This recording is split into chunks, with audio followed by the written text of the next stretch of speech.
Good afternoon to you. 406 News Talk 105.9 WMAL, where we're making sense of the news. Coming up, the Lieutenant Governor of Georgia, Burt Jones, is with us at 4:30. And then 5 o'clock, Mike Davis from the Article 3 Project on a very busy breaking news day. You can join us at 888-630-9625, 888-630-WMAL. Joe Biden, quote, a well-meaning elderly man with a poor memory, is how the Biden administration describes the President of the United States. In a Justice Department report released today, they say he doesn't remember when he was vice president, when it began, when it ended. He doesn't remember even to within several years when his son Beau died. His memory is a disaster, they say. This, as they say, that's the reason they're not charging him for stealing and disseminating classified documents. So a remarkable series of events today. I guess what do we look forward to in the next few hours?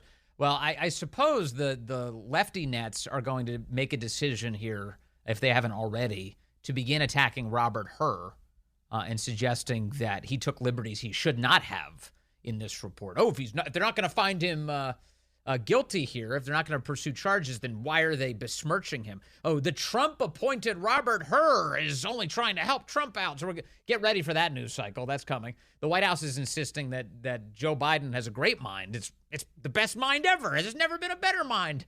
And that he's so busy dealing with foreign affairs, he doesn't have time for simple things like remembering when he was vice president. That's honestly, that's their defense today so far. But a remarkable series of events. Now, I do see Sean Davis over at the Federalist points out the following, which is a very good question. If mental impairment is enough to invalidate a signed contract, then what are the implications when a mentally incompetent person like Biden signs laws and executive orders? Right? So mental impairment as a grounds to say, no, that contract doesn't work because that person is not of sound mind. Well, Biden, by definition, as president, has to sign all sorts of things. He signs the so-called Inflation Reduction Act into law, or he signs an executive order. He signs a piece of paper declaring he's going to ignore the Supreme Court, forgive student loans. What is the practical effect of that? If you have your own Justice Department arguing that you're not competent enough for a jury to find you guilty of a crime because you can't remember the actual events, then why are you of sound enough mind to be able to do the job of President of the United States at all? To include signing the endless cascade of papers that appear before you on the Resolute desk. These are excellent questions. Jennifer Middleburg calling in, line 9. Jennifer, good afternoon. You're on the Vince Colonnese Show. Good afternoon, Vince. How are you? I'm good, Jennifer. What's on your mind? I am just appalled by this. My mom, unfortunately, had Alzheimer's, dementia, etc. There was a whole lawsuit because my sisters tried to take control of my parents' estate, and this is something the law does not allow this. I mean, right now, this president should be resigning. Anything, yes, like you were saying, anything he has signed, anything that he has done should be now null and void because this is not acceptable, and this is setting precedent for the whole country. Yes, yeah, that's a big deal. Thank you, Jennifer. Thank you for that. That's an interesting experience, too, that you've had to deal with it in your own family. But now we have to deal with it as a country, and the Justice Department is straight up acknowledging. They're like, yeah, his brain doesn't work. Richard is in Frederick, line 6. Richard, good afternoon. Hi, this is the perfect excuse for the DNC and the Democrats in Congress to pull Biden off of the presidential ticket and put somebody else in there in his place. So you're seeing this as the beginning. This is kind of the metaphorical hook arriving on the stage, and it's about to yank him off. They're already declaring, hey, his head's not working. It's time to go. Yeah. Now, the other thing, too, is that this is also a perfect excuse for the Republicans in Congress to start raising holy Hades about what Biden has done on the border, that he's too senile in order to be able to follow the Constitution of the United States, and therefore the border needs to be shut. Mm-hmm. Yeah, there's a lot of. I think you're right. There's a lot of interesting effects of this announcement today by the Justice Department, Richard, and that could very well be one of them. The big problem, of course, that comes now, to Richard's point, if they do use this as a means to get rid of Biden, is they've got a Kamala problem, don't they? The Kamala problem is huge. Now, I guess by any conventional definition, she's of sound mind as opposed to Biden, but she's crazy. She's a different kind of crazy. Not senile, just crazy.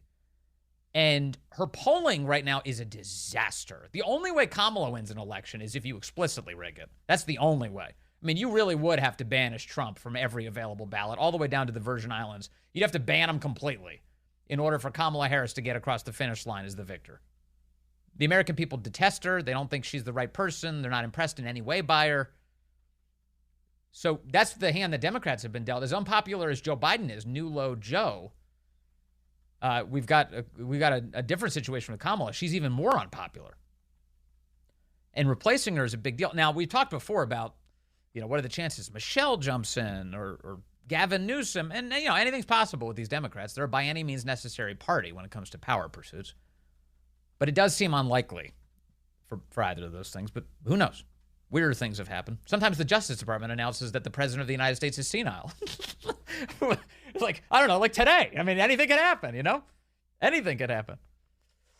And let's go to Brian now in Charlestown, West Virginia, line 7. Brian, you're on the Vince Coglianese Show. Hey, Vince, big fan. Thanks, Brian. Hey, just wanted to say, based on the latest breaking news here, is just how unbelievable the double standard is going on in this country in the Justice Department. I got 15 years in the intelligence community, and if so, just lifted a pink sticky note with some classified information on it and either, self-reported myself or, lo and behold, somebody found out, you best believe that I would have the book thrown at me as a result, lose my clearance and that type of thing. What if you took it home with you? What if you took it home with you and kept it in a tattered box and then opened it up and gave it to your ghostwriter and said, hey, use this for a book that'll make me money? I guess that's okay based on the way things go now. Based on today's report. It brings to mind one other thing is that there was a Navy submariner a few years ago that I guess took some pictures on inside of a sub, and I believe he posted some things on social media, and I believe he was basically court-martialed and dishonorably discharged.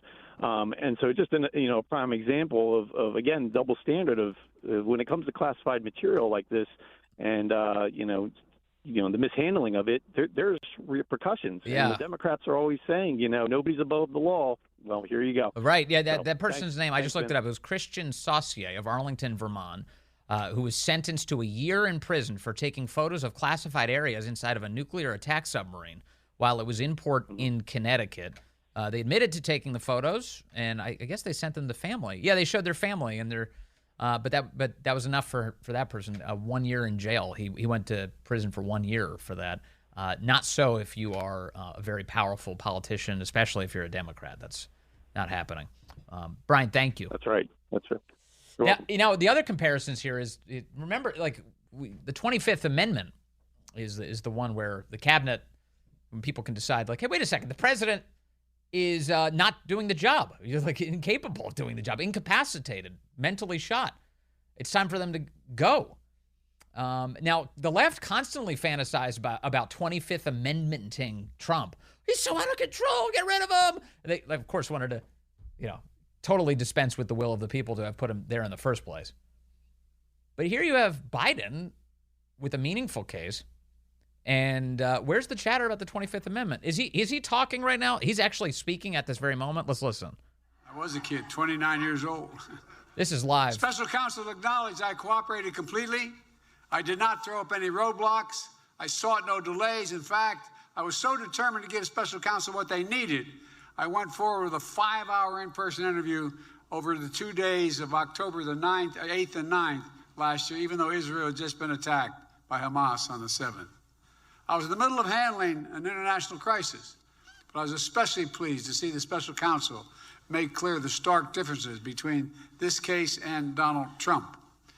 As the special counsel wrote, and I quote, Several material distinctions between Mr. Trump's case and Mr. Biden's are clear. And by the way, this is a Republican counsel. Most notably, after given multiple chances, already doing it. This is the continuation of the quote. He returned classified documents and avoided prosecution. Mr. Trump allegedly did the opposite. This is the continuing quote. That's According to the indictment, he has not only refused to return documents for many months, he also obstructed justice by enlisting others to destroy evidence and then lie about it. In contrast, Mr. Biden turned in classified documents to the National Archives, the Department of Justice. Decades later. Consented to a search of multiple locations, including his homes, and sat for a voluntary interview, and in other ways cooperated with the investigation. That's the distinction. Talk about your memory. Talk about your memory. That's really the key here, right? He forgot everything. Bottom line is the special counsel in my case decided against moving forward with any charges, and this matter is now closed. He said you were senile. He said that you didn't remember when you were vice president. I'll continue to do what I've always done. Stay focused on my job, like you do. What job is that? My job of being president. Oh, got it right this time. That means going to work with all of you every single day I can. Thank you for being great partners. With us? Just this week, House Democrats showed how united you are. You defeated Mayorkas. Now, he's speaking right now. By the way, this is an event in Leesburg for Democrats. These are elected Democrats who are all with him. So the reason they're clapping like seals is because that's their job. And no applause sign necessary. So he's addressing them in Leesburg live. Not after, not before. You defeated the Israeli-only supplemental. Okay, anyway, so they've danced away from this. He's not addressing the reports of his senility. I should point out that in addition to the public remarks that you're hearing right now, they're going to shut the cameras off and take the microphones out of the room coming up, and then there will be a Q&A with these Democrat lawmakers and Joe Biden. Now, will it just be a suck-up session? Probably, but it could produce some interesting things if anybody in that room asks him about Robert Hur's finding that his brain is too shot to stand trial. It's just amazing. Let's see here. We've got Scott calling in from Castleton, line 7. Scott, good afternoon. You're on the Vince Coglianese Show. Hey, Vince. How you doing? Thanks for taking my call. Yes, sir. Hey, I just have a quick point. So now you have a government official, this guy Hur, has come out and said that Biden's not fit to stand trial. Well, if he's not fit to stand trial, he's not fit to be the president.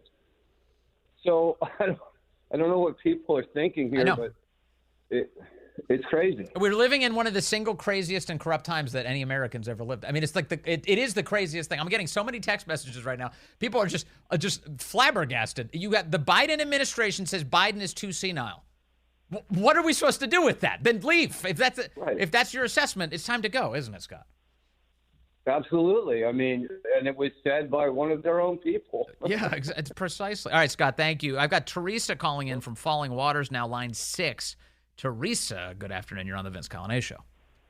Hey, Vince. Yeah, so I've been through this with my mom, and it's heartbreaking. It's really heartbreaking, but typically what you do is you have a doctor's assessment, and you get 2 doctors' opinions that they are no longer competent to manage their own affairs, their own financial affairs. And then you can take over their bank accounts. And there's also a thing called a guardianship you can go through where you legally, put the person in front of a judge. But generally, it's just a doctor's assessment. And I don't think we've seen that for Biden, have we? It's been a long time. They don't put the doctor in front of the press. They release these reports where they claim that he's on various medications, like the normal stuff that you'd expect old people to take. But beyond that, they don't give you a lot of details. And one of the reasons why you might want the doctor to appear is certainly to assess his mental state. That we don't get any of that. The other is that have you noticed that there are dramatic differences in his presentation sometimes? Sometimes he's deeply tired, just in a random event in the middle of the day. He can barely speak. Other times he seems as peppy as he just did a line of Hunter's cocaine. So it's a very, very odd discrepancy between his behavior, which leads one to wonder to what extent do they drug him up ahead of events to try and make it seem like he's with it. And if only we had doctors to be in front of us, Teresa, we could actually ask some of those questions. But they refuse to do that. They do not put doctors in front of the press. Right. Alzheimer's has sundowning. That's what happens, and they get worse in the evenings.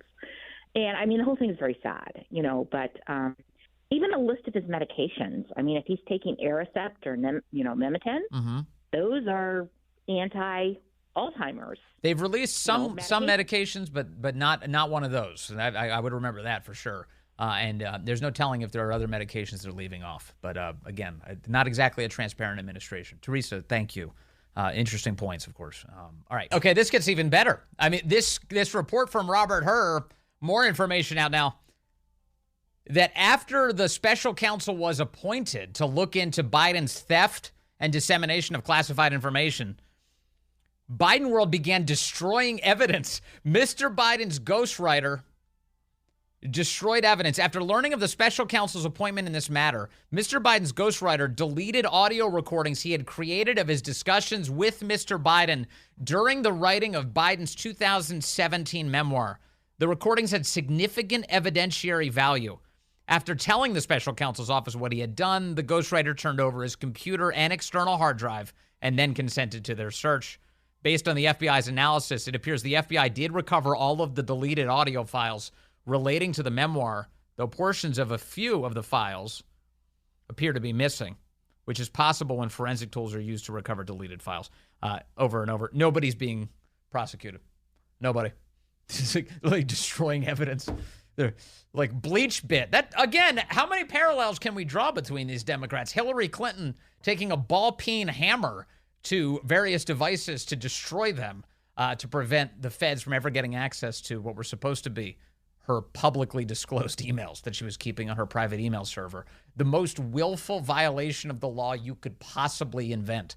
She was keeping private servers in her bathroom in Chappaqua to contain classified information. Then she acts like she didn't know she was doing anything wrong. Come on. She's a goof, isn't she? What a stooge. You see, she's been out in the last 24 hours attacking Tucker Carlson, too. Everyone's attacking Tucker. She's like, he's pro-Russia. She's so stupid. Remember when she went to Russia years back and she pushed a big red button with the foreign minister, Sergei Lavrov, and they misspelled the word reset on the button. That's how terrible she was. It was awful. And she was like sucking up to Russia. And of course, it was her and Obama that made all this so much worse. Let's see. I have got Lucy calling in from Arlington, line 3. Lucy, good afternoon. You're on the Vince Colonnese Show. Hi, Vince. I'm not buying it. I'm not buying it one bit. And I do hope our side remember who they're dealing with. We're not dealing with people who want to play fair. We're dealing with people who they just wheeled a man out of the hospital who had just had surgery. Yes. Our side needs to keep in mind, if they're throwing Biden under the bus right now, there's a reason why they're doing it. There's a strategy to it. They're evil, conniving, vindictive. Any adjective that is nasty that you want to throw in there, they are all that and more. We need to have some kind of way to counter them because they are 3 steps ahead of us in every single way. I don't know what the reason they're throwing a Biden under the bus. Yeah. It's not good. No, you're right. You're right. Lucy's spidey senses are up. Something wicked this way comes. Something very interesting is happening. We're staying attuned to it. Coming up, the Lieutenant Governor of Georgia, Burt Jones, is joining us just minutes away. We'll talk about Fanni Willis and the left's election meddling down in Georgia. The devil went down there, that's for sure. Hey, good afternoon to you. 4:35 now, News Talk 105.9 WMAL, where we're making sense of the news. Coming up on the program, Mike Davis from the Article 3 Project is going to join us. We'll discuss today's Supreme Court oral arguments. There's a ballot rigging scheme the left has been trying to advance across the country. One of the big places, Colorado. Colorado arguing in the court today. They want to keep Trump off the ballot there and give the whole election to Biden. The Supreme Court, almost every justice, completely skeptical of that idea. We'll talk to Mike Davis about it. And we'll talk to you at 888-630-9625, 888-630-WMAL. Meanwhile, one of the other efforts to meddle in the election is coming from Fulton County, Georgia. It's there where the district attorney, Fanni Willis, has been prosecuting Donald Trump and a number of other people, claiming that they were trying to steal the election back in 2020. And now Fanni Willis, of course, has a ton of legal problems of her own. She stands very credibly accused, including she's admitted that she's been conducting an affair with one of her subordinates. And as we understand it, he's been paid a ton of money by her. He's apparently turned around, used that money to take them, both of them, on fancy trips. She's derived a big benefit from that relationship, and she doesn't want anybody to really pay any attention to it. In fact, Fanni Willis is trying to quash a subpoena requiring her to testify about all of this. Fulton County District Attorney Fanni Willis motioned Wednesday to quash this subpoena, requiring her to testify at a coming hearing on allegations she improperly benefited from hiring a romantic partner, Special Prosecutor Nathan Wade. Attorney for Trump co-defendant Michael Roman, who filed the motion to dismiss the case and disqualify Willis, issued subpoenas to her, to her lover, Wade, and a handful of other staff members in the district attorney's office. Willis claimed Wednesday there is no factual basis that could reasonably justify requiring opposing counsel and other employees to be a witness in the case. I don't know. Seems like there's a lot of basis for it. For more on this, let's bring in the Lieutenant Governor of the state of Georgia. Burt Jones joins us on the phone. Mr. Lieutenant Governor, good to have you with us, sir. Thank you. Hey, good to be with you. Thank y'all for having me on today. What Hope is you're doing well. Fanni Willis is causing a lot of trouble down there in Georgia. How do you assess it? Well, she's been at this for over 3.5 years now, ever since the 2020 election and people actually questioning the election. She's all of a sudden found it she definitely has used it for trying to promote a political agenda of hers and self-promote herself as a individual. But now it looks like she has with the hiring of her special friend and the paying him almost $1 million with very little to zero experience as a prosecutor. Looks like she's been prosecuting for profit right now, and that's troubling for any elected official to look like they're gaming the system for their own personal benefit. Certainly it's also now invited a tremendous amount of scrutiny, including from the defendants in this case, Michael Roman, chief among them. It's also gotten scrutiny in the divorce court, which was trying to look at the finances of Fanni Willis's lover, Nathan Wade. And now also it's attracted the attention of the Georgia State Senate. What can you tell us about what the Georgia State Senate is up to and what they might find out? Well, the Greg Dolezal, who's the senator here out of Forsyth County, filed the resolution to set up a committee that would look at a 9-person committee that would look at. Well, look, the Fulton County receives state dollars, not to mention the Fulton County taxpayers are, citizens of the state of Georgia as well. So, and with all these allegations about wrongdoing, about look like almost a money laundering scheme is what it looks like. Our Senate is taking the lead. They're going to have their first meeting tomorrow, and they're going to be, subpoenaing these people involved in this case to find out if they did use state or taxpayer dollars for profit, yes, for benefit themselves, whatever you want to call it. Well, when she ran for office, I mean, there's some clear-cut stuff she's already violated her promises on. When she ran for office, she promised that she would never engage in an affair with a subordinate. That we now know by her own admission was untrue. She lied to the people, and now we have evidence of that. Do you think she's long for this job? I don't know. She replaced somebody who had a pretty bad track record of taking advantage of his office. So she ran as somebody who was going to clean up that office and get the corruption out and all this blah blah blah, all this political promises. But she's been she is looks like she's reading her own headlines and letting her ego really take herself over, because it has been weekly. Before all this, she was in the, I think Time Magazine was even putting her up for Person of the Year. I mean, she was hired her own consulting firm or PR firm to promote her and everything else. So she definitely is somebody who liked seeing her name in the limelight, but I don't think she's liking it that much right now. No, the scrutiny is not what she was hoping for. So, what are the implications for the case that she is mounting against Donald Trump and his co-defendants? What do you think could happen here? I think look, I think there's some things that has happened. If a lot of these allegations are true, that she might have to be worried about something as far as being investigated herself. But they're going to have a hearing next week, and I think the judge is going to hear both sides, and I can't see how she's going to be able to continue to be the person on this case. I just don't see how, with all this attention on this of all these allegations, I just don't see how the judge can keep her on the case and her team for that matter. So it's going to be interesting. Though you'll just hear the hearing next week, and then I'm sure the judge will make a decision after that. Yeah, and of course the theory of her case, I think, is completely insane. That Donald Trump and company are guilty of a RICO violation. This was an organized criminal pursuit merely for objecting to the way an election was conducted. That seems like a total violation of any number of rights. It's a complete circus. It's an absolute complete circus. Stacey Abrams back in 2018, it still to this day has never conceded the fact that she lost that race.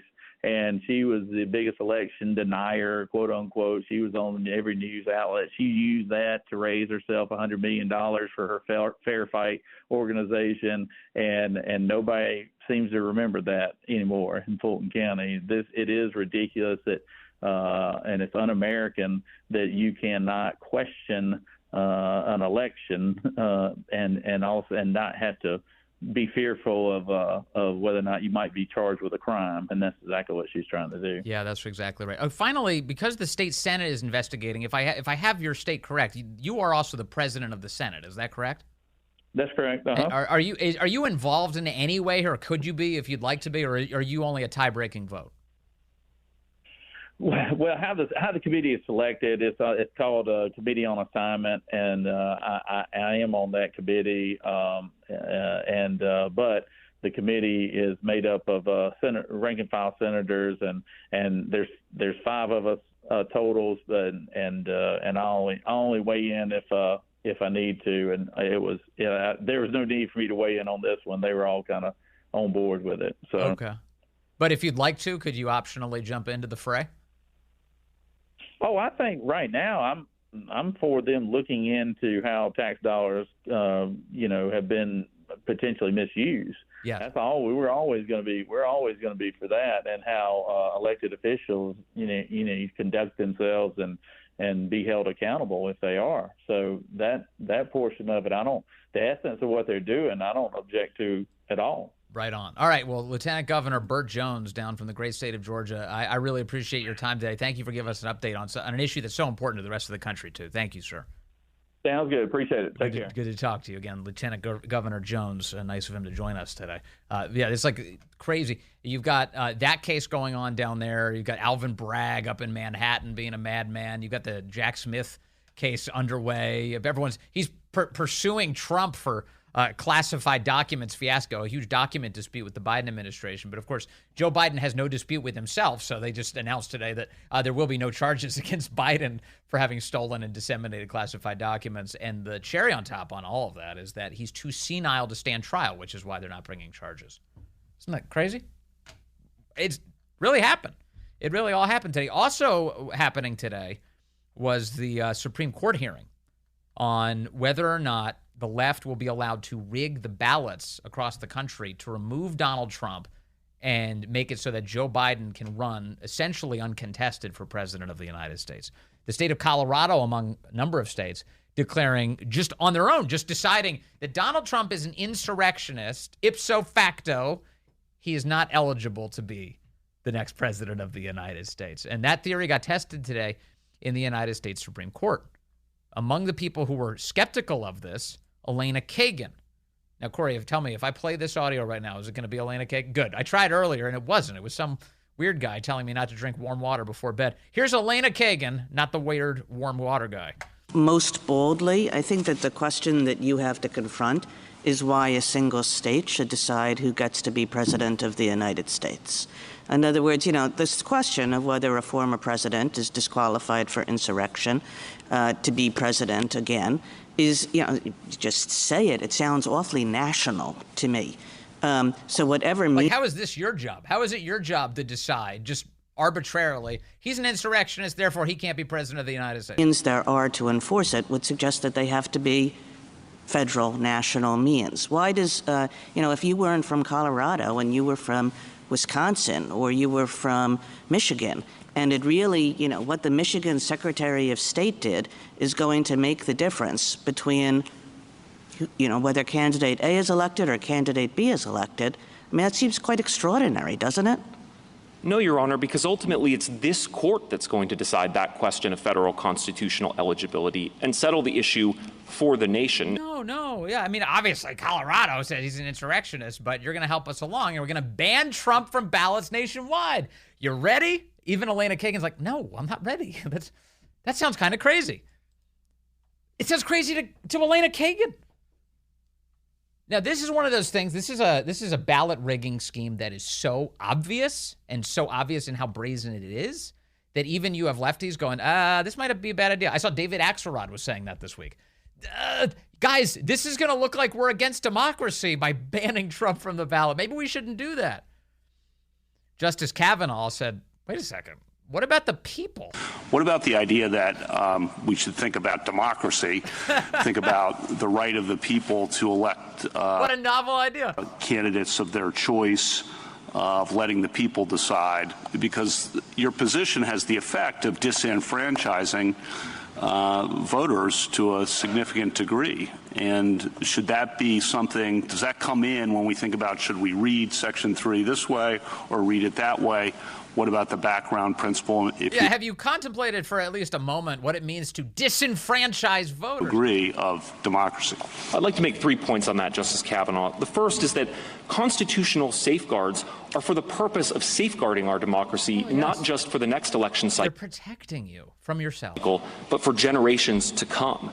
And second, Section 3 is designed to protect our democracy in that very way.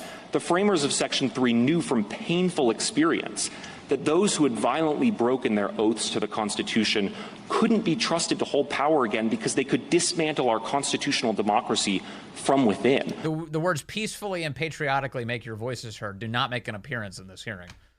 Violent. He's so violent. Yeah, remember when Trump tried to climb to the front of the beast and strangle the Secret Service agent? He said, drive to the Capitol. He's grabbing him by the throat. Remember that story? Brett Kavanaugh also said, wait a second. How can you say he's guilty of an insurrection? He hasn't even been charged with something like that, nevertheless convicted. Title 18 prohibits insurrection. It's a federal criminal statute. And if you're convicted of that, it says, shall be disqualified from holding any office. And so there is a federal statute on the books, but President Trump has not been charged with that. Yeah, nobody even charged him with that. How do you assess that? Oh, they're like, whatever. We said it. We just decided he's an insurrectionist, and therefore he will not appear on the ballot. Let's see. Also, Ketanji Brown Jackson, who doesn't know what a woman is, announced today that, wait a second, the word president doesn't even appear in the list of the section of the Constitution you're referring to. How can you ban the presidential candidate from appearing on the ballot? Is that the framers were concerned about charismatic rebels who might rise through the ranks up to and including the presidency of the United States. But then why didn't they put the word president in the very enumerated list? I'm telling you, it's just not going to go well. If Ketanji Brown Jackson is sitting there going, this is idiotic, what are you doing? In Section 3, the thing that really is troubling to me is I totally understand your argument, but they were listing people that were barred, and president is not there. And so I guess that just makes me worry. Now, remember, she's not a biologist, so you should keep that in mind. That maybe they weren't focusing on the president. And, for example, the fact that electors of vice president and president are there suggests that really what they thought was if we're worried about the charismatic person, we're going to bar insurrectionist electors, and therefore that person is never going to rise. In other words, she's saying there's like a million safeguards here to make sure that the people's will is protected. So how is it that you are getting in the way of the people having an ability to choose their candidate, right? Also, let me just ask a very basic question. I was listening to this hearing today. How can you be an insurrectionist if you represent the majority will of the states of this of the country? In other words, like if Trump is reelected president of the United States, he wins the Electoral College in our republic. That's the system that was designed. The people have literally chosen him to represent their interests. How would he be an insurrectionist against them? He's the vehicle through which they're expressing their desire to see their government lived out. It's not insurrection, it's fulfillment of the will of the people. Am I making sense? Just as a basic matter. They're going to choose him. That's the way it works. That's the way it works. Now, Ketanji Brown Jackson, I can't even believe I'm saying this. She asked a great question today of this Jason Murray character. She said, what happens if you lose this case? The left's deranged plan coming up. So the lawyer leading the ballot rigging team for Colorado today, Jason Murray, was arguing, we got to kick Trump off the ballot. He's an insurrectionist. Even Ketanji Brown Jackson said, well, wait a second. What happens if you lose this case? Where do you go from there? Listen to him lay out the left's plan. If we think that the states can't enforce this provision for whatever reason in this context, in the presidential context, what happens next in this case? I mean, is it done? If this court concludes that Colorado did not have the authority to exclude President Trump from the presidential ballot on procedural grounds, I think this case would be done, but I think it could come back with a vengeance, because ultimately members of Congress may have to make the determination after a presidential election, if President Trump wins, about whether or not he's disqualified from office and whether to count votes cast for him under the Electoral Count Reform Act. So President Trump himself urges this court in the first few pages of his brief to resolve the issues on the merits, and we think that the court should do so as well. And there's no federal litigation, you would say? Well, that's correct, because there is no federal procedure. Did you hear what he just said? So they're accusing Trump of committing an act of insurrection by even objecting to the way the vote count was being done on January 6th of 2021. They say if they can't keep him off the ballot this time, it may fall to Democrats in Congress to reject the Electoral College on January 6th of 2025. He's in the Supreme Court fomenting what he says is an insurrection today. These Democrats never stop. We'll talk to Mike Davis coming up just moments from now about this very issue.